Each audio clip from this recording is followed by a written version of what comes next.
नमस्कार, मैं अभिनेंद्र। जब भी नफरत फैलती है, जब भी युद्ध होता है तो उसका असर व्यापार पर जरूर पड़ता है। और जब असर व्यापार पर पड़ता है तो उसका नुकसान आम जनमानस को भी उठाना पड़ता है।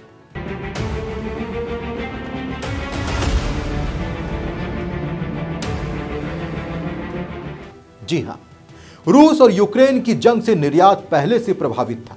वर्तमान में इजराइल और हमास के बीच जंग शुरू होने से मुरादाबाद के निर्यात पर असर पड़ेगा, ऐसी भी खबरें आ रही हैं। इसमें अन्य देश भी शामिल होंगे। नोएडा में आयोजित ट्रेड फेयर में युद्धग्रस्त देशों के ग्राहकों के आने के आसार भी कम ही हैं। ऐसे में ऑर्डर नहीं मिल पाएंगे। मुरादाबाद हैंडीक्राफ्ट एक्सपोर्ट्स एसोसिएशन के महासचिव अवधेश अग्रवाल ने मीडिया से कहा है कि इजराइल और हमास के बीच जंग शुरू होने से मुरादाबाद के निर्यात पर भी असर पड़ेगा। कई लोग इजराइल से कारोबार करते हैं। यह कहना कठिन है कि कितना असर होगा। निर्यातक अभी रूस और यूक्रेन के बीच जारी युद्ध को लेकर पहले से चिंतित थे। इस जंग के चलते अमेरिका से पहले ही कम ऑर्डर आते रहे हैं। जी हाँ, अब बताया जा रहा है कि तेल पर भी इसका प्रभाव पड़ने वाला है।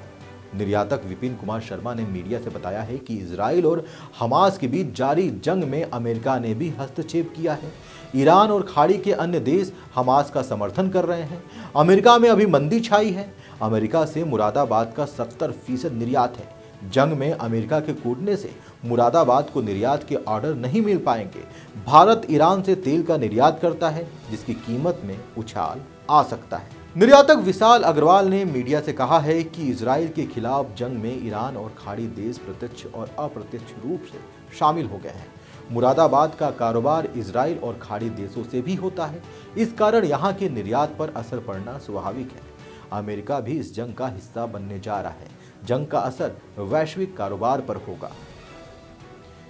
एक निर्यातक हैं नीरज अग्रवाल। उन्होंने भी मीडिया से बड़ी बात कही। उन्होंने कहा है कि इजराइल और हमास के बीच जारी जंग का असर जिले के निर्यात पर पड़ेगा, प्रदेश के निर्यात पर पड़ेगा। इसमें अमेरिका और अन्य यूरोपीय देश भी प्रत्यक्ष और अप्रत्यक्ष रूप से शामिल हो गए हैं।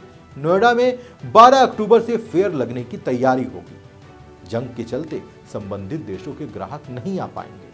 फेयर पर इसका पूरा असर पड़ने वाला है। जी हाँ, युद्ध, जब भी युद्ध होता है तो उसका असर व्यापार पर जरूर पड़ता है।